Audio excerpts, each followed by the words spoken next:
Congratulations, you have made it to the end of Unit 4. By this time, you have developed all of the tools that are necessary for writing models of what competitive markets look like, what determines the prices and the allocations that they generate, and to be able to do things like comparative statistics, try to understand what will happen to the outcomes generated by the market if a certain parameter changes. The other thing that you have developed is an understanding of how to measure the total well-being or welfare generated by the market based only on market data on the aggregate supply and the aggregate demand. And through a lot of examples, you have started to gain the confidence to solve these different kinds of models. We're going to use all of this in the next unit, in Unit 5, to ask a very fundamental question, which is how desirable or undesirable are the allocations generated by the market?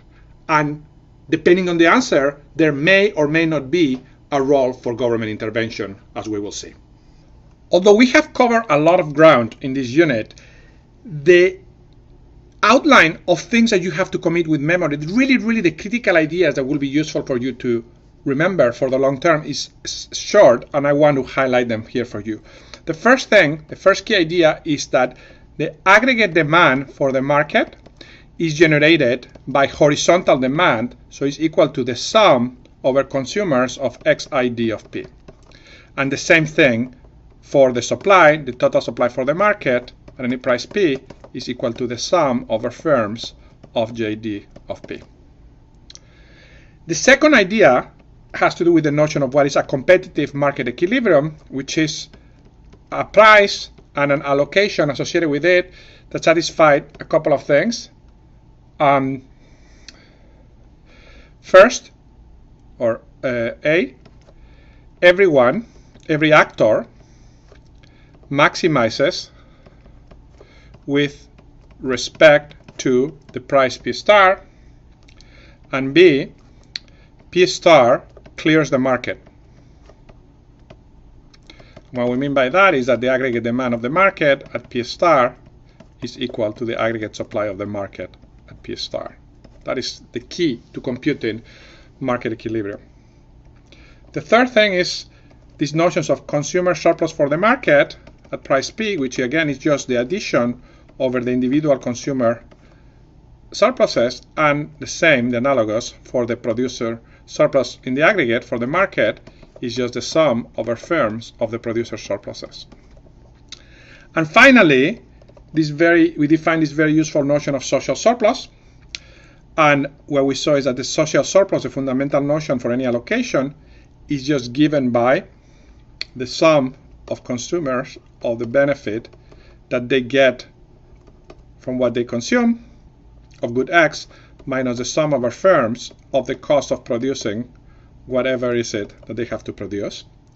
And we saw that this was equal to the sum over I of the utilities that every person get at the allocation plus a constant. So in other words, the social surplus and allocation measures total utility.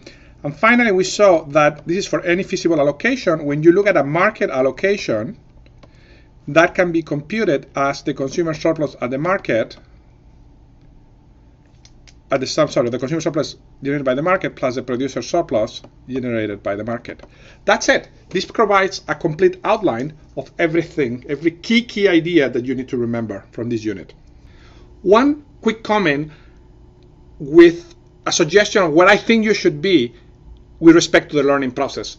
In my experience, most students by the end of this unit or the next unit, Unit 5, feel that everything comes together, everything becomes much easier. The models start making a lot of sense, the notation is transparent, and the most important thing is how to translate the economic ideas to the formalisms of the models becomes trivial. Also, because the course is cumulative, as we go forward, you keep using the older stuff you gain becomes trivial. You're getting a lot of mastery over it.